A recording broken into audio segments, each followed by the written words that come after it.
देखिए बच्चे, हम क्लास शुरू कर देते हैं। ठीक है।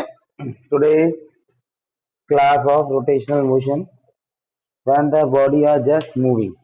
इन the yesterday class body were at rest. Body गोल नहीं घूम रही थी, बॉडी को रोक के रखा हुआ था गोल घूम के। तो हम we were applying net torque zero, that is the principle of moments. ठीक है। प्रिंसिपल ऑफ मोमेंट का हम एक क्वेश्चन और करेंगे एनसीईआरटी का, जो रेयर केस में पेपर में आता है, लेकिन आता है तो जिस स्कूल में आता है उसमें 5 मार्क का आता है। जिस भी स्कूल में या तो आता ही नहीं है, आता है तो 5 मार्क का वो क्वेश्चन आता है एनसीईआरटी का। There is a question of ladder in the NCERT. ठीक है, उसे हम इसे लास्ट में करेंगे। पहले हम कर लेते हैं।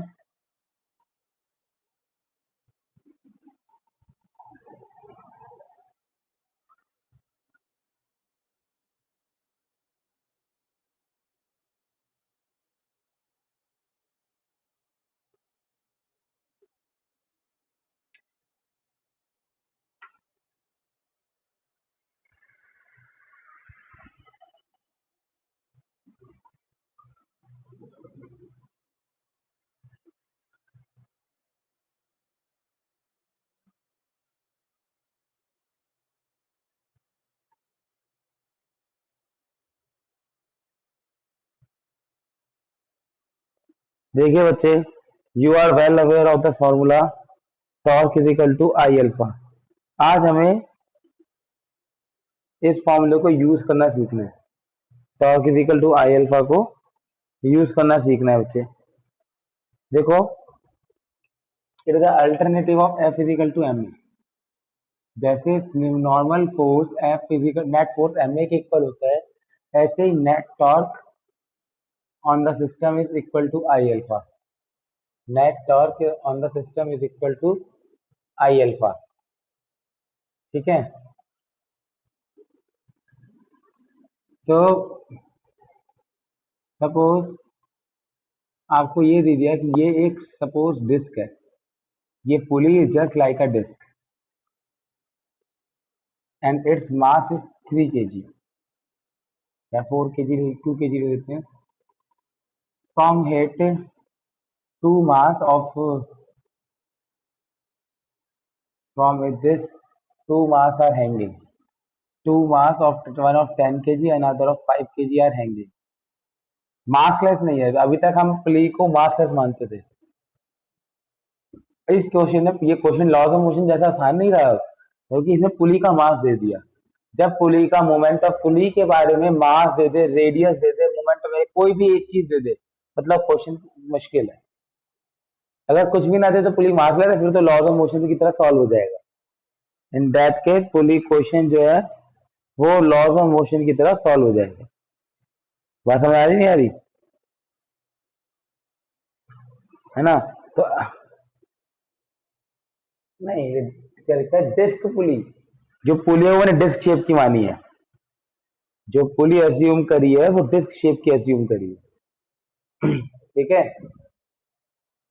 तो इसका देखिए बच्चे, नॉर्मल तरीके से सॉल्व करना शुरू करिए। पहले एफ बी डी बनाइए, 10G force, T1 T 5G T। लेकिन देखिए, एक रस्सी में टेंशन सेम रहती है अगर बीच में मास ना आए।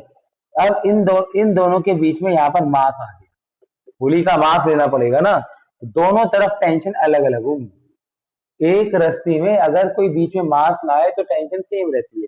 यहाँ तो रस्सी के बीच में पुली मास आ गया, पिछले लॉज ऑफ मोशन में पुली मास लेस थी। ठीक है, यहाँ पर मास आ गया, यहाँ पर भी T1, यहाँ भी T2, यहाँ पर T2।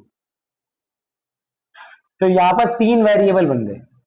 3 वेरिएबल कौन कौन से बन गए बच्चे? हाँ बोलो बच्चे। देखो बच्चे, टेंशन क्या था, नॉर्मल कैसे क्वेश्चन थे, पहले नॉर्मल क्वेश्चन याद करो। अगर पुली मासलेस होती तो हम कैसे करते थे? अगर पुली मासलेस होती थी, this is 5 kg, this is 10 kg, 10G minus T, हाँ 5G माइनस टी, यहाँ पर टी, यहाँ पर टी, इसको हम देखते नहीं थे पुली क्योंकि मासलेस थी। हाँ, ये नीचे आ रहा था एक, हाँ तो हाँ यही तो बता रहा हूँ, पुली का अगर मास नहीं था लॉज ऑफ मोशन में तो टेंशन सेम मान लेते दोनों तरफ। इस चैप्टर में यही गड़बड़ है कि पुली का मास दे रखा होगा, रेडियस दे रखा होगा, मोमेंट ऑफ इनर्शिया कुछ ना कुछ दे रखा होगा, हिंट दे रखा होगा कि पुली को मासलेस नहीं मानना। ठीक है, अब आपने लगा दिया ten G minus T is equal, यहाँ पर दो वेरिएबल होते हैं, दो वेरिएबल तैयार हो जाते हैं। टेन जी जिस तरफ जा रहा था वो वाली फोर्स बड़ी होती है, तो ten G minus T net force आ गया इजिकल टू एट टेन ए। इसमें ऊपर की तरफ जा रहे हैं मतलब ऊपर वाली फोर्स बड़ी है, तो टी टेंशन और एक्सेशन निकालना है, तो यहां पर आएगा T minus five G is equal to five A. दो इक्वेशन दो वेरिएबल सॉल्व हो जाएंगे, लेकिन यहां पर कलेश के वेरिएबल तीन हो गए क्योंकि पुली का मास दे दिया। ये था लॉज ऑफ मोशन की अप्रोच जिसमें पुली मास लेस थी। जहां पर पुली का मास है, इन दैट केस दोनों तरफ टेंशन अलग अलग हो जाएगी। ठीक है, लेट सपोज ये ए एक्सेलरेशन से नीचे जा रहा है, तो इसकी इक्वेशन ये अगर ए से नीचे जा रहा है तो ये ऊपर ए से जाएगा। आपको निकालना है फाइंड एक्सेलरेशन। तो इक्वेशन क्या बनेगी, पहली ten G minus T one is equal to ten A. जिस तरफ जा रहा होता है वो वाली फोर्स बड़ी होती है, ये नीचे जा रहा है मतलब नीचे वाली फोर्स बड़ी है, ten G minus T one is equal to ten A. ये ऊपर जा रहा है टी टू, ये ऊपर जा रहा है तो इसमें ये क्या लगेगा बच्चे, T two is equal T two minus five G, T two minus five G is equal to five A. ठीक है, पुली थोड़ा नीचे आ रही है, पुली गोल घूम रही है, बात समझो ना, पुली ऊपर नीचे थोड़ा ना जा रही है, पुली पे टॉर्क लग रहा है, पुली गोल घूम रही है। तो यहां पर क्या है, ये ऐसी वाली कंडीशन बना रही है पुली, ये सेंटर, ये ऐसे और ये ऐसे, ये T1 फोर्स आ गई, ये T2 फोर्स। ऐसे कंडीशन में कल क्या ट्रिक बताई थी कि इसके टॉर्क को और इसके टॉर्क को इक्वल कर दो, लेकिन वो तो इक्विलिब्रियम आएगा, लेकिन यहां पर पुली इक्विलिब्रियम नहीं, पुली घूम रही है। अगर ये नीचे जा रहा है तो पुली घूम रही है विद एंगुलर एक्सेलरेशन अल्फा। तो ये आपने 10 केजी वाली बॉडी को पढ़ा, ये आपने 5 केजी वाली बॉडी को पढ़ा, ये आपने लगा दिया net torque is equal to I alpha pulley के लिए। पुली में आपने लगा दिया net torque is equal to I alpha. Net torque क्या होता है, अब नेट टॉर्क यहां पर दो फोर्स टॉर्क लगा रही होंगी, ये वाली पुली नीचे खींच रही होगी इस तरफ, टी टू इधर खींच रही होगी, लेकिन जा कर रही है पुली इस तरफ नीचे जा रही है। अगर ये वाला ब्लॉक नीचे जा रहा है मतलब ये वाली फोर्स बड़ी है, तो नेट टॉर्क आएगा tau one minus tau two is equal to I alpha. Torque क्या होता है, फोर्स इंटू परपेंडिकुलर डिस्टेंस। तो फोर्स है T1, उसका ओरिजिन से डिस्टेंस है R, ये ओरिजिन माना है ना, तो R T one minus R T two is equal to alpha क्या होता है, ए बाय आर। तो T1 minus T two is equal to I A by R square. Moment of inertia of ring कितना होता है, disc, ये disc बताया था ना, moment of inertia of disc कितना होता है, M R square by two. T1 minus T two is equal to M R square by two into में A by R square. Mass कितना है बच्चे, 1 kilo, 2 kilo, 2a by two A. T1 minus T two A है, तीन equation बन गई, तीन variable थे, तीनों को ऐड कर दो, T1 से T1 कैंसिल हो जाएगा, T2 से T2 कैंसिल हो जाएगा, 10G माइनस 5G हो जाएगा, 5G is equal to 10 plus 5 plus 1 16 है, A is equal to 5G by 16। हाँ, A is equal to R alpha होता है ना, तो अल्फा को A बाय आर डाल दिया। इस तरीके से हम टॉर्क वाली इक्वेशन को सॉल्व करते हैं।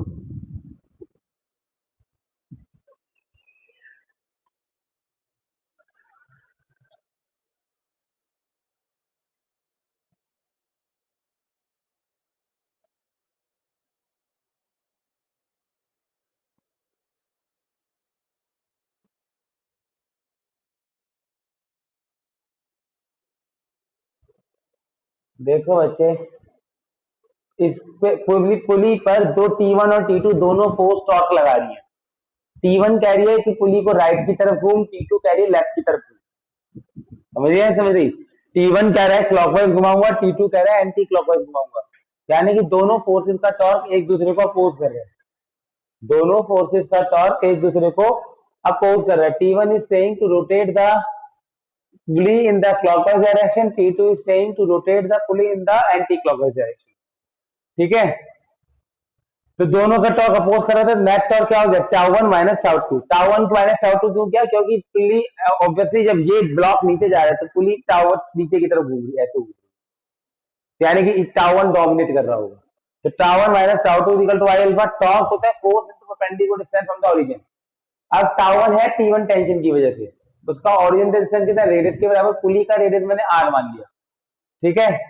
तो RT1 माइनस T2 का डिस्टेंस भी R ही है, T2 का डिस्टेंस फिगर में देखोगे तो और सेंटर से R ही है, RT1 minus RT2 is equal to I A by are.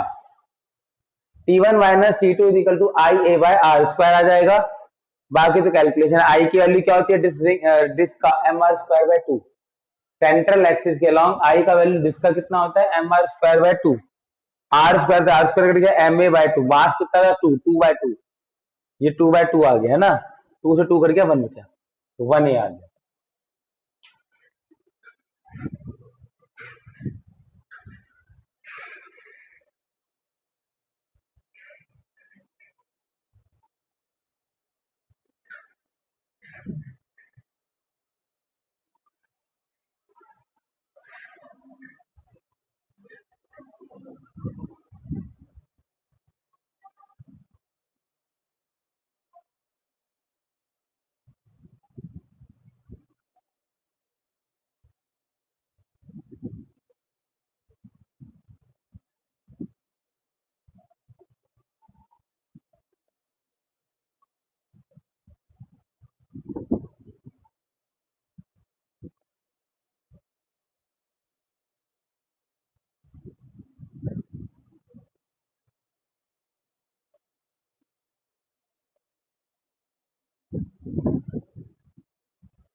हाँ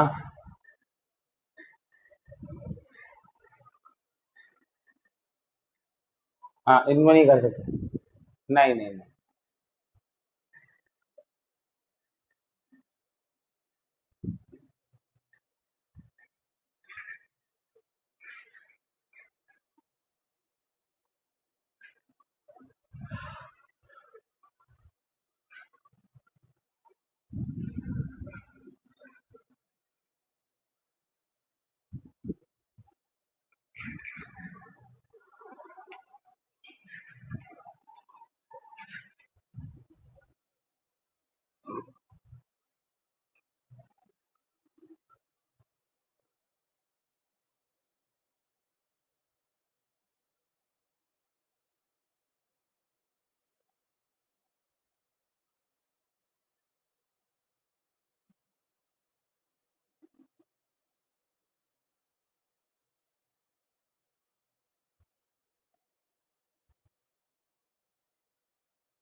question number NCERT back exercise 14, NCERT back exercise question number 14, hurry up.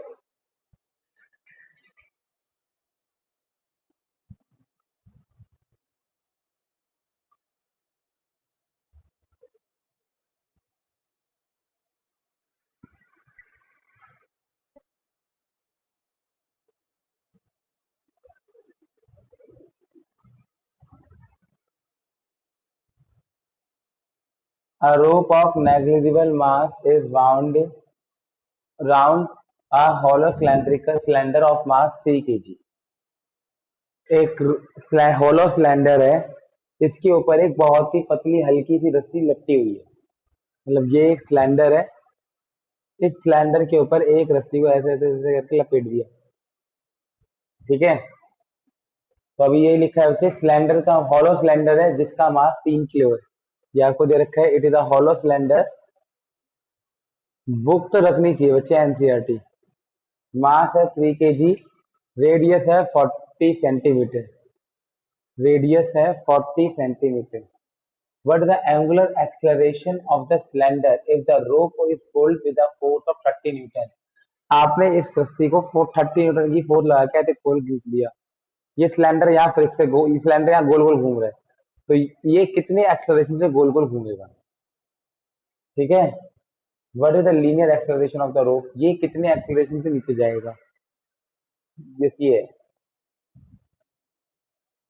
This is not, this is fix, ये अपनी एक्सिस को गोल गोल घूम रहा है बस सिलेंडर। आप रस्सी खींच रहे हो, ये गोल गोल घूमता जा रहा है, गोल गोल गोल गोल।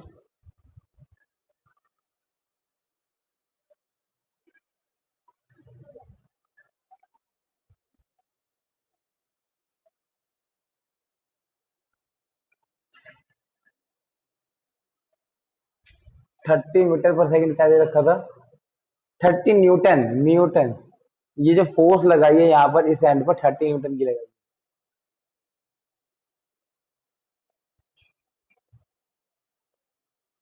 30 × 0.4, 30 × 0., बिल्कुल यही करना है। अरे बहुत बढ़िया, ये करना है, यही है।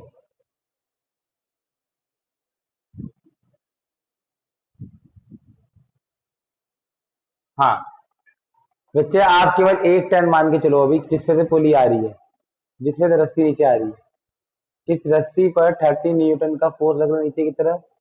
ये इसका जो रेडियस है वो 0.4 हो गया। ठीक है, तो net torque is equal to I alpha. Torque होता है force into perpendicular distance, force कितना है 30 न्यूटन, इंटू में परपेंडिकुलर डिस्टेंस आ गया आर, आई। अल्फा कितना होता है ए बाय आर, तो आई कितना होता है, ये आपको दे रखा है हॉलो सिलेंडर, ये आपको क्या दे रखा था, हॉलो सिलेंडर। इसका जो आई होता है वो होता है एम आर स्क्वायर बाय 2, खाली एम आर स्क्वायर, यानी कि M R square A by R, इससे ये कट जाएगा, एक आर से ये कट जाएगा। 30 is equal to M A, cylinder का मास कितना दे रखा था, 3 किलो, 30 इज इक्वल टू 3 है, 10, 10 मीटर पर सेकंड स्क्वायर आपका आ जाएगा ए के बराबर। ए इज इक्वल टू होता है आर अल्फा, क्योंकि इसमें दो पार्ट पूछे अल्फा और ए तो आपका सीधा आ गया। अब A is equal to R alpha लगाना है, you will get A as 10 is equal to 0.4 into alpha, 100/4 radian per second square,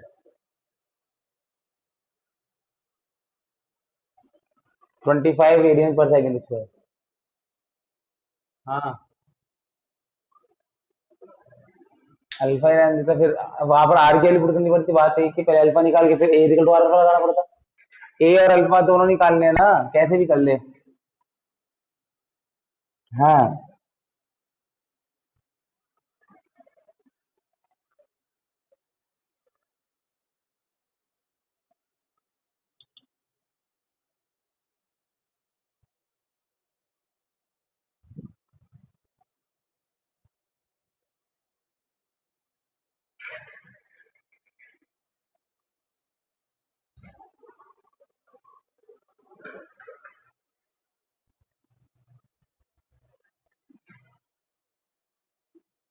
किसका मास दे तो रखा है 3 किलो।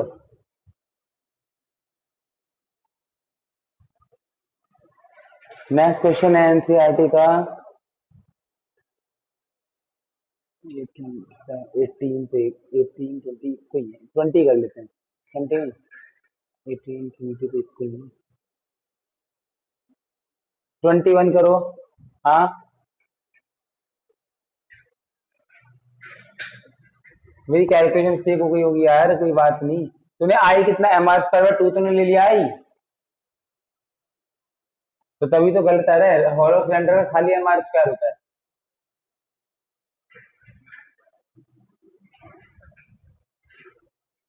सॉलिड का एम आर स्क्वायर बाय 2, तो उसने लिख के दिया it is a hollow cylinder. Question number 21 NCERT.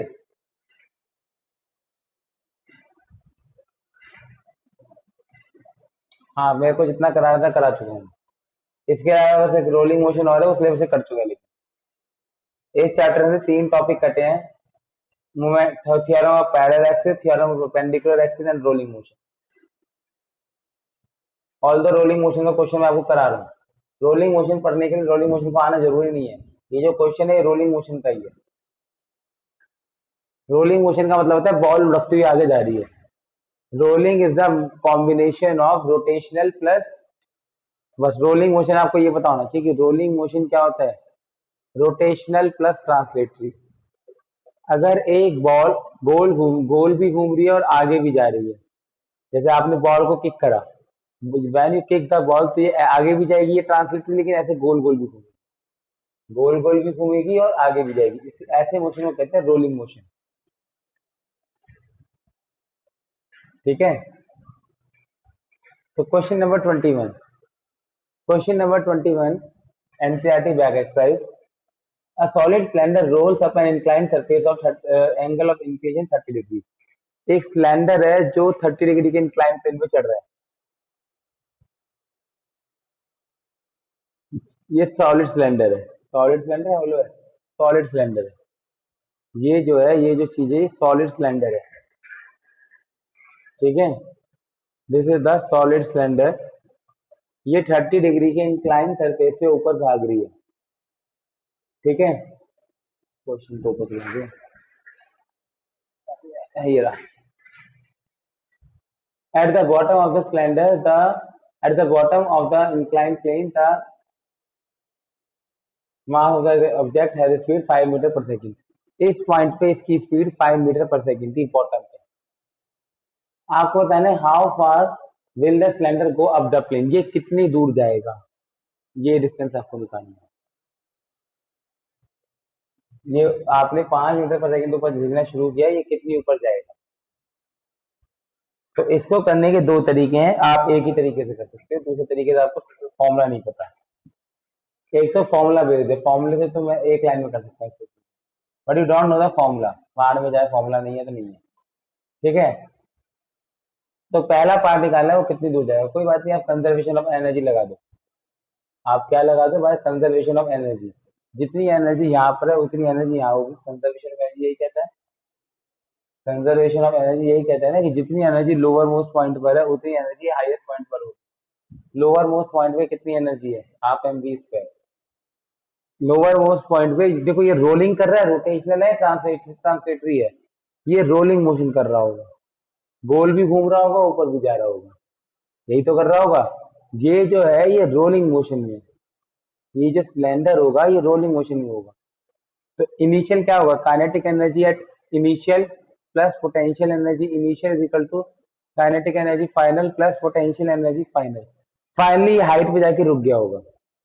Final kinetic energy is zero, final potential energy is mgh। इसकी हाइट को h मान लेता हूँ ग्राउंड पे, तो final potential energy is mgh।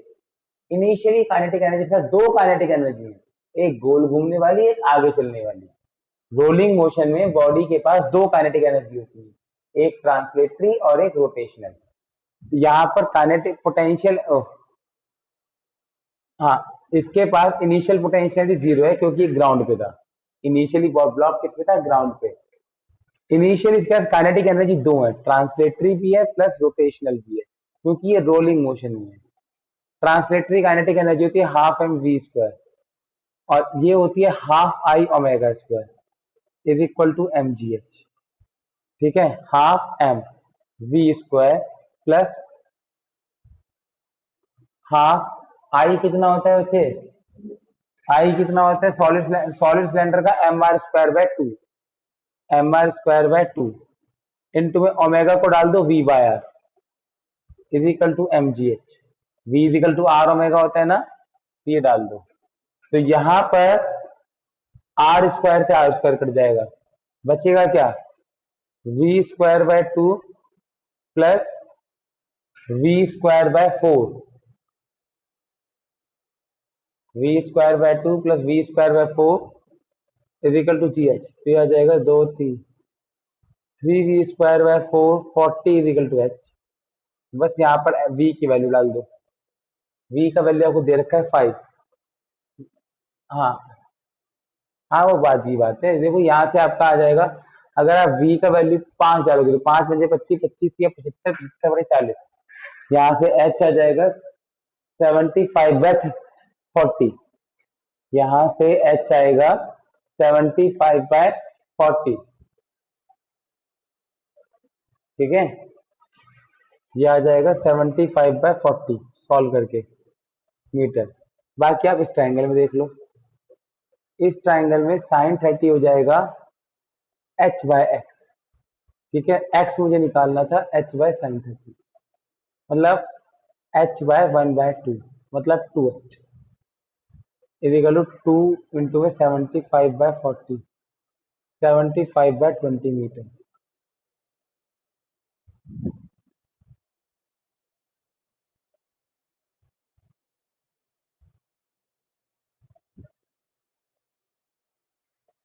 Sign 30 के लिए 1/2 कहाँ पर बच्चे,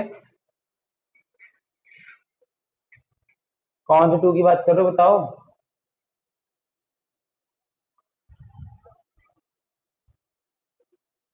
तो वही तो लिखा है मैंने भी, ये देखो ना 20 है भाई।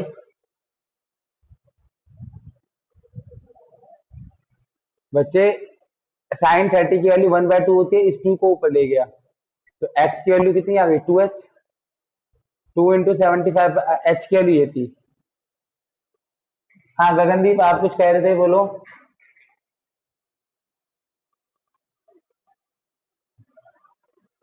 देखो बच्चे, kinetic energy initial plus potential energy initial बराबर होगा kinetic energy final plus potential energy final. हाँ है ना, कंजर्वेशन ऑफ एनर्जी से। अब इनिशियली ये ग्राउंड पर है तो इनिशियल पोटेंशियल एनर्जी की वैल्यू 0 हो गई। इनिशियली हाईएस्ट पोजीशन पे जाके ये रुक गया होगा, फाइनल काइनेटिक एनर्जी 0 हो गई। इसकी हाइट h है, फाइनल पोटेंशियल एनर्जी mgh। रह क्या गया initial kinetic energy. Initial kinetic energy initially ये गोल घूमते ऊपर जा रहा है, गोल घूम, जब कोई बॉडी गोल भी घूमती है, अभी तक खाली फुली गोल घूम रही थी, आगे पीछे नहीं जा रही थी, तो ये रोटेशनल मोशन था। जो मैंने क्वेश्चन आपको कराया वो उसमें वो बॉडी गोल घूम रही थी, आगे पीछे नहीं जा रही थी। लेकिन अगर ये ऐसे, ये जो मार्कर है ये नीचे आएगा तो ये गोल भी घूम रहा है और नीचे भी आ रहा है, समझ आ रही है ना। तो इसको कहते हैं रोलिंग मोशन। बॉल को आपने किक मारा, वो गोल भी घूमता है और आगे भी जाता है, तो वो होता है रोलिंग मोशन। रोलिंग मोशन में ट्रांसलेशन, अरे एक को तो बता देते, रुक जा। रो, रोलिंग मोशन में बच्चे ट्रांसलेटरी मोशन भी होता है, रोटेशनल मोशन भी होता है। तो यहाँ पर जो इनिशियल काइनेटिक एनर्जी थी, इसके दो हिस्से हो गए, ट्रांसलेटरी भी होगी, रोटेशनल भी होगी। ट्रांसलेशनल होती है half M V square, rotational होती है हाफ आई ओमेगा स्क्वायर। बाकी ये दोनों जीरो, ये एम जी एच बचा। अब आई और ओमेगा हटाना था। आई का वैल्यू हमें पता था क्योंकि इसने दे रखा है सॉलिड सिलेंडर है, सॉलिड सिलेंडर का आई का value M R square by 2 होता है। ओमेगा को वी बाय आर डाल दिया, आर से आर कट गए, वी स्क्वायर होता है, ये इक्वेशन। हाँ तुम बताओ वो क्या नाम है, मैं।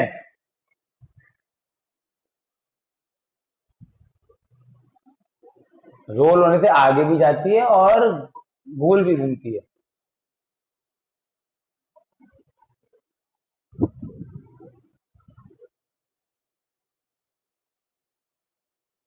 नहीं नहीं, वो तो ट्रांसलेटरी से आगे जा रहा है ना। अगर कोई चीज रोल कर रही है तो आगे अगर जा रही है तो ट्रांसलेटरी से जा रही है, गोल घूम रही है तो रोटेशन से घूम रही है, और दोनों चीज कर रही है, दोनों को ऐड कर दो। ठीक है,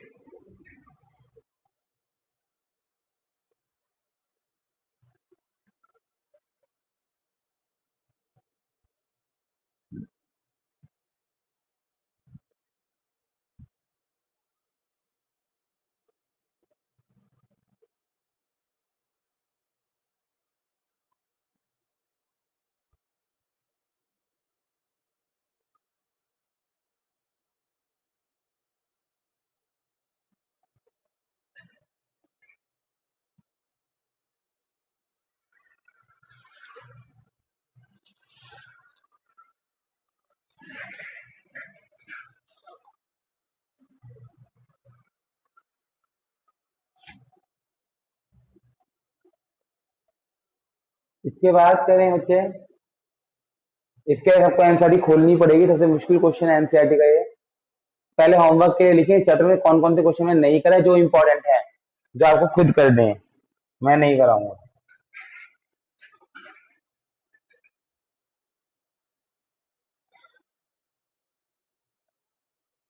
I am talking about the exercise 7.2 मैं करा चुका हूँ। ठीक है, 7.4 आपको करना है, 2 मैं करा चुका हूँ, 4 आपको करना है, 7.3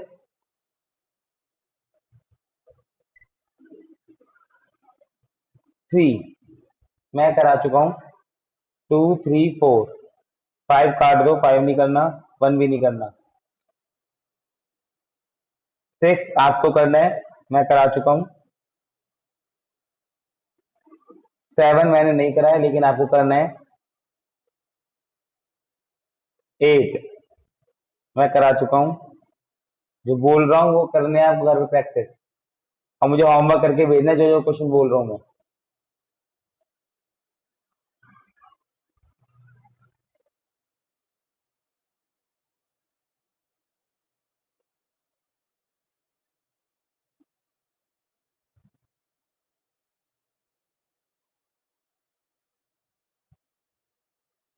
13, 14 इससे पहले ही करा है मैंने, जस्ट हॉलो सिलेंडर वाला। 16 में करा चुका हूँ, 17 में करा चुका हूँ, जो करा चुका हूँ वो भी आपको करने हैं। 18 नहीं होगा, 19 करना है। 19 में बस ये वाला फॉर्मूला लगा देते, टोटल एनर्जी पूछिए बस, half M V square plus half I omega square, खत्म। ठीक है, और मैं इसी तरीके से एलिमिनेट कर देता है, आई को जो भी जो बॉडी होगी वो करना है, ओमेगा को वी बाय आर। 19 इस टाइप का क्वेश्चन है, खाली इतना। 19, 21 का ए पार्ट ओनली, जो हमने कराई क्वेश्चन नंबर 21 का ए पार्ट करा है, बी नहीं कर सकते आप। बी के लिए रोलिंग मोशन पूरा डिटेल में आना चाहिए। ठीक है, 21 का ए पार्ट कितने क्वेश्चन हो गए जरा बताना मयन। मयन,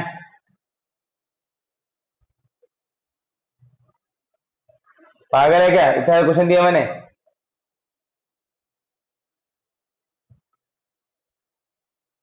नहीं, सारे करके देने हैं भाई, क्या मैंने कराया या नहीं कराया, जो जो बोले सारे करने हैं। ठीक है,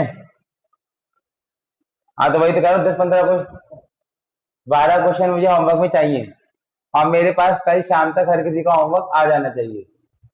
अब आप करिए question number 22, open the NCERT question number 22।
देखिए बच्चे,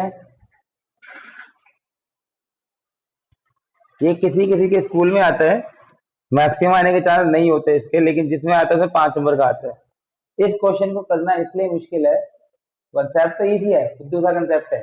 द रीजन बीइंग, इसमें ट्रिग्नोमेट्री बहुत लगती है भयंकर, जो आपने सिमिलर ट्राइंगल, ठीक है, हाँ, मिड पॉइंट प्रॉपर्टी, कुछ भी लगाना पड़ सकता है इसमें वैल्यू निकालने के लिए। ट्राइंगल का यूज ज्यादा है, बेसिकली 8 9 10 की ज्योमेट्री है, उसका यूज ज्यादा है, इसलिए क्वेश्चन मुश्किल है।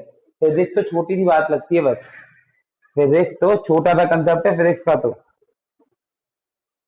ठीक है। फिजिक्स का तो मैं आपको पहले मैं फिजिक्स का कंसेप्ट बता देता हूँ कि इसमें फिजिक्स का कंसेप्ट केवल कितना सा है। देखिए बच्चे, आपके पास एक लैडर है ए शेप में, ये दो पहियों दो पैर वाली लैडर नहीं होती जिसमें पेंटर पेंट चढ़ के पेंट करते हैं,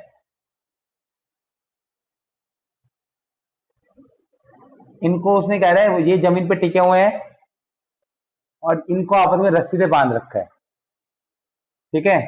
ऑब्वियसली ये जो फर्स्ट सरफेस है इसको कुछ नाम दे रखा है फिगर में, इसको नाम दे रखा है ए, ठीक है, बी, ई, डी, ई। बिल्कुल पेंटर वाला क्वेश्चन समझ लो कि पेंटर वाला क्वेश्चन है। अब पेंटर के पास एक पेंट की बाल्टी होती है जिसे वो टांग देता है कहीं ना कहीं, है ना, तो वो यही कह रहे हैं बच्चे। देखो क्वेश्चन पढ़ो, वो कह रहे हैं एक लैडर है बी ए सी ए जिसकी आर्म है, जो बी ए और सी ए है वो 6.1.6 है, ये जो साइड्स है बी ए ये भी 1.6 है, और ये जो है ये भी 1.6 मीटर है, बी ए और सी ए, ठीक है। इसके बाद वो कह रहे हैं अ रोप 0.5 मीटर लॉन्ग, ये जो डी रोप है ये 0.5 मीटर की, हालांकि अभी फिगर बहुत गंदी होगी, तो डी जो है वो 0.5 मीटर की है, 40 किलो की उसकी बाल्टी जो उसने टांग रखी है, at point F at a distance 1.2 metre from B, B से 1.2 मीटर की दूरी पर, यहां पर उसने अपने पेंट की बाल्टी टांग रखी है, ठीक है, जिसकी वजह से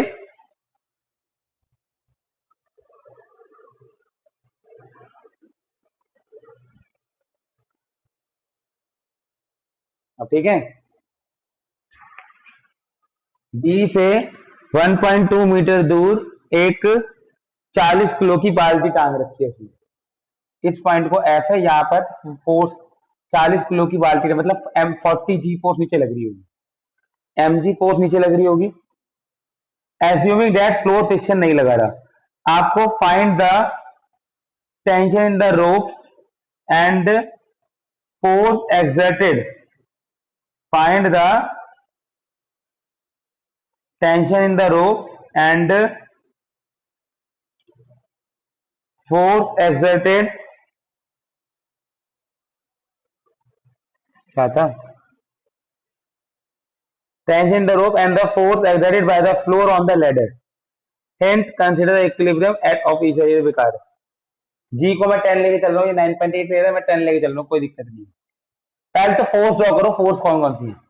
40G ये रस्सी थी, रस्सी में टेंशन लग रही होगी टी, रस्सी में टेंशन टी लगी, ये जमीन पे खड़ी हुई है सीधी, जमीन इसे फोर्स लगा रहा होगा नॉर्मल रिएक्शन एनपी, यहां से फोर्स लगा रहा होगा नॉर्मल रिएक्शन एनपी, जमीन जो फोर्स लगा रहा है वो ये लगा रहा है, आपस में कसी कहाँ हुई है ये ए पॉइंट पर, आपस में कसी कहाँ हुई है ये ए पॉइंट पर,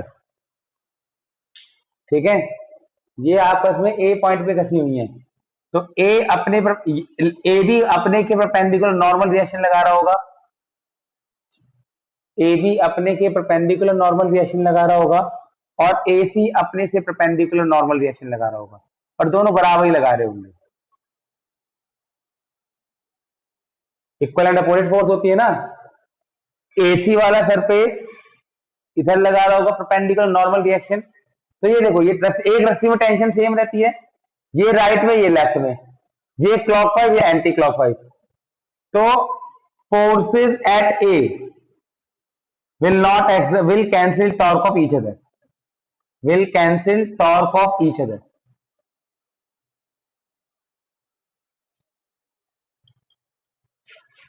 एनबी एनसी, बेसिकली मुझे एनबी और एनसी निकालना है,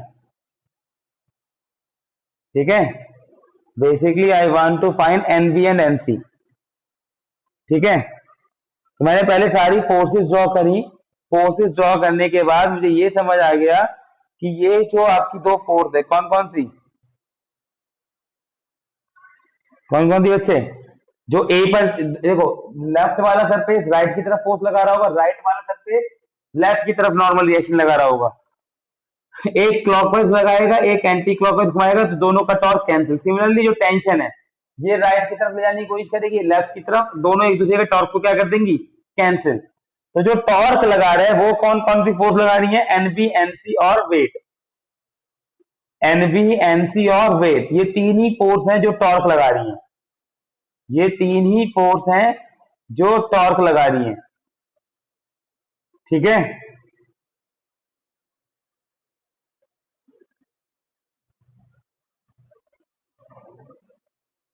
ठीक है, तो पहले आप बी को बी से निकालिए, लेट बी एट ओरिजिन। बाकी अपना आपको नॉर्मल काम पता ही है कि लेफ्ट वाले पॉइंट को ओरिजिन मान लो, लेट बी एट ओरिजिन। अगर हम बी को ओरिजिन मानेंगे तो आपको पता है, मैंने आपको बताया ऐसे वाली फोर्स का टॉर्क पॉजिटिव होता है, ऐसे वाली फोर्स का टॉर्क नेगेटिव। मुझे फोर्स पढ़नी कितनी है केवल बताओ, अरे बताओ भाई कौन कौन सी फोर्स पढ़नी है। अगर मैं बी को ओरिजिन मान लेता हूं तो जो कल मैंने आपको बताया था, जो फोर्स ओरिजिन से पास करती है उसका टॉर्क जीरो होता है। तो आप नेट टॉर्क को जीरो अगर आप डालते हो तो एनबी वाली फोर्स ओरिजिन पर लग रही है, ऊपर वाली फोर्स का टॉर्क कैसा होता है, नेगेटिव। माइनस में एनबी इंटू में जीरो, इक्विलिब्रियम है ना, रुकी हुई है, घूम थोड़ा रही है, गिरी नहीं है, वो बंदा खड़ा हुआ है, ठीक है। जितना टॉर्क इस वाली टेंशन का होगा उतना ही टॉर्क इसका होगा। क्यों, अगर सपोज इस डिस्टेंस को मैंने एक्स मान लिया तो आगे वाली टॉर्क, आगे वाली फोर्स का torque positive plus T into x, ठीक है। फोर्स इंटू परपेंडिकुलर डिस्टेंस, इसको पढ़ूंगा माइनस में टी इंटू एक्स, क्योंकि इसका भी परपेंडिकुलर डिस्टेंस सेम ही है, ठीक है। आगे चलो, इस 40g को 40g को लोगे तो नीचे की तरफ है प्लस 40g इंटू में इसका जो परपेंडिकुलर डिस्टेंस है ओरिजिन से, 40g का जो परपेंडिकुलर डिस्टेंस है ओरिजिन का वो है y, 40g into Y. NC ऊपर की तरफ है माइनस एनसी इंटू में एनसी का perpendicular distance from the origin कौन सा है, बीसी, एनसी इंटू में बीसी। तो यहां पर आप देखोगे आपकी एनसी की वैल्यू आ जाएगी, एन ये इससे कट गया, 40g equal to 0, 40g into Y equal to NC into BC. तो आपका एनसी आ जाएगा 400y अपॉन में बीसी। y और बीसी की वैल्यू मैं नहीं निकालना सिखाऊंगा, आपको अपने आप ट्रिग्नोमेट्री लगानी है। y और बीसी की वैल्यू निकालना मैं नहीं सिखा सकता आपको, ये आपको अपने आप ही निकालनी पड़ेगी। आपको साइडे वाइडे पता है, अपने आप बुद्धि मारो, sine theta, cos theta, similar triangle, congruency जो लगा सकते हो लगा दो। y और बीसी की वैल्यू आप खुद निकालोगे, मैं नहीं निकाल के बताऊंगा। ऑल दो बीसी तो बहुत इजी है, एक हो जाएगी मिड पॉइंट प्रॉपर्टी, कि अगर ये मिड पॉइंट प्रॉपर्टी क्या थी, वो कह रहा है कि डी और ई इसके मिड पॉइंट है, इनको जोड़ रखा है। तो मिड की जो साइड दो के मिड पॉइंट को जोड़ती है वो थर्ड साइड के पैरेलल होती है और उसकी हाफ होती है। तो ये 0.5 है और ये मिड पॉइंट थ्योरम जिसे कहते थे। तो बीसी तो 1 मीटर है। मतलब आपको नॉर्मल मैथमेटिक्स लगानी है जो आपने 7th 8th तक पढ़ी है, लेकिन पूरी गणित लगाने के बाद भी आपका एनसी ही निकला अभी। अब क्या करो, जब बहुत ही बुरी तरीके से सोच जाओ तो ओरिजिन चेंज करना पड़ता है।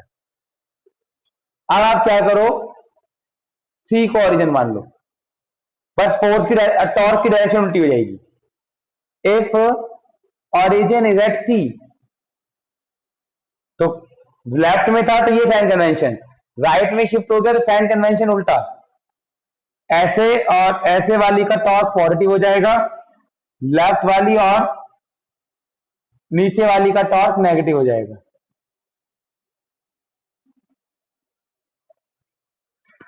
इफ ओरिजिन एट सी, अगर सी पे ओरिजिन मान लिया तो, ठीक है।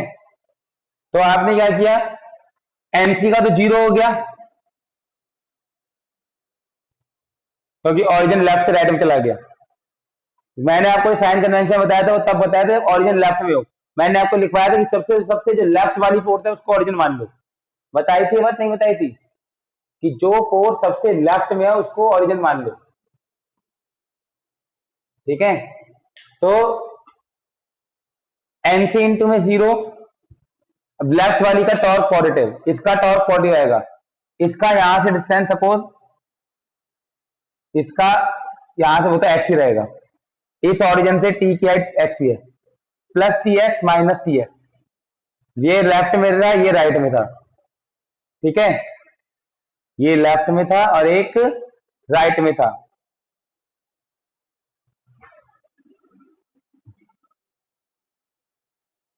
इसके उल्टे कर दिए बस, इसमें नीचे और राइट वाली पॉजिटिव थी, इसमें नीचे और राइट वाली नेगेटिव हो गई, इसमें ऊपर और लेफ्ट वाली नेगेटिव, क्योंकि ऑरिजिन शिफ्ट हो गया। ऑरिजिन लेफ्ट में था तो ये साइन कन्वेंशन, मैंने आपको कहा था ऑरिजिन लेफ्ट में मानो तो ये साइन कन्वेंशन यूज करने हैं।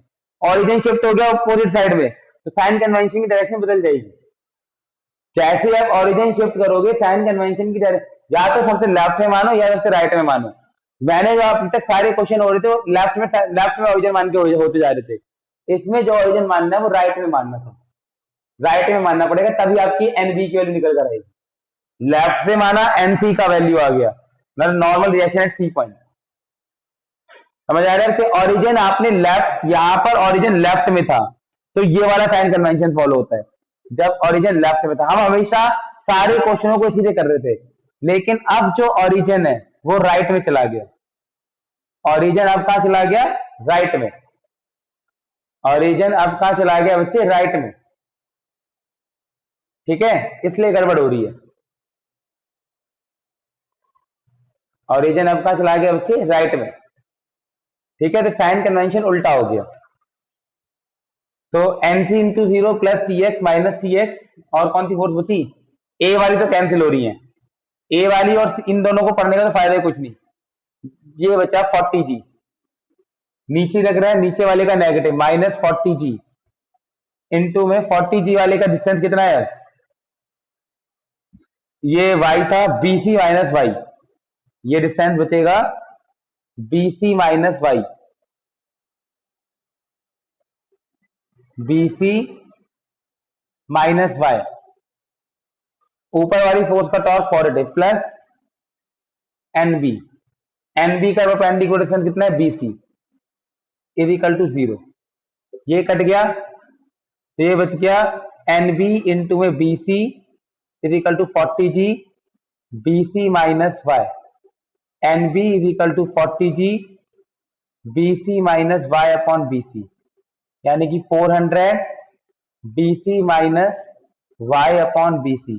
तो basically you just require two forces, two value BC और वाई दोनों के लिए। तो मुझे पता है बाय मिड पॉइंट थ्योरम, एक रुक जाओ, by mid point theorem BC मेरी ट्वाइस ऑफ डीई हो जाएगा, दैट इज 1 मीटर। वाई के लिए बुद्धि मारते हैं। हाँ बताओ पहले तुम क्या कह रहे थे,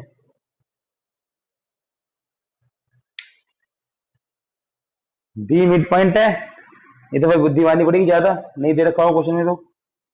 मैंने तो ये मान लिया कि दे रखा है, क्वेश्चन कहाँ गया, क्वेश्चन खो गया मेरे पास। क्वेश्चन नंबर 22 था ना ये,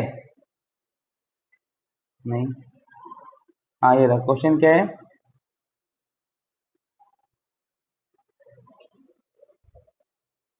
अरोब डी लिखा था tied half way up, question में सेकंड पढ़ तो रहे question, a rope D 0.5 metre is tied half way up, इसका क्या मतलब, आधे आधे रास्ते बनी हुई है, ठीक है। हाफ वे अप क्वेश्चन में दे रखा है। y की वैल्यू कैसे निकलेगी, y की वैल्यू देख लो आप, आ, इसको मान लो, इसको इससे जोड़ दो मिड पॉइंट से, in triangle B F N, in triangle, इस एंगल को थीटा मान लो, और इन ट्राइंगल, अब tan थीटा की वैल्यू निकालिए, एक इस वाले ट्राइंगल में से, है ना, और एक इस वाले ट्राइंगल में से, दोनों ट्राइंगल में tan थीटा की वैल्यू निकाल के इक्वेट कर दीजिए। Now tan theta is equal to, ऐसे वाले ट्राइंगल में से कितनी आएगी, ऐसे वाले ट्राइंगल में से आएगी नहीं, साइन थीटा की, साइन थीटा वाई ये वाला ना, साइन थीटा की वैल्यू निकालिए, साइन थीटा कितना आ जाएगा, Y upon 1.2, Y upon 1.2 is equal to, इस वाले में से कितना आएगा, ये मिड पॉइंट है इसका, है ना, तो बी एम कितना है 0.5, 0.5 अपॉन ये कितना था 1.6, तो यहां से आ जाएगा 4 तिया 12, 4 चौक 16, वाई का वैल्यू आएगा 1.5/4 metre. Put the value of y and bc in equation 1 and 2।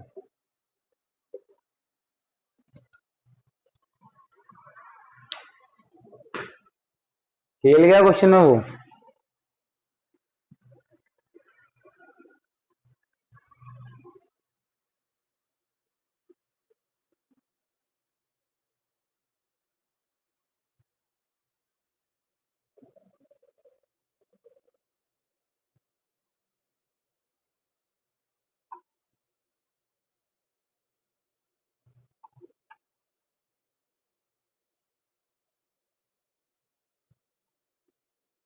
अरे y और bc की वैल्यू को यहाँ डाल दो ना, एन बी की वैल्यू आ जाएगी, यहाँ डाल देगा एन सी की वैल्यू आ जाएगी, और क्या करना है क्वेश्चन,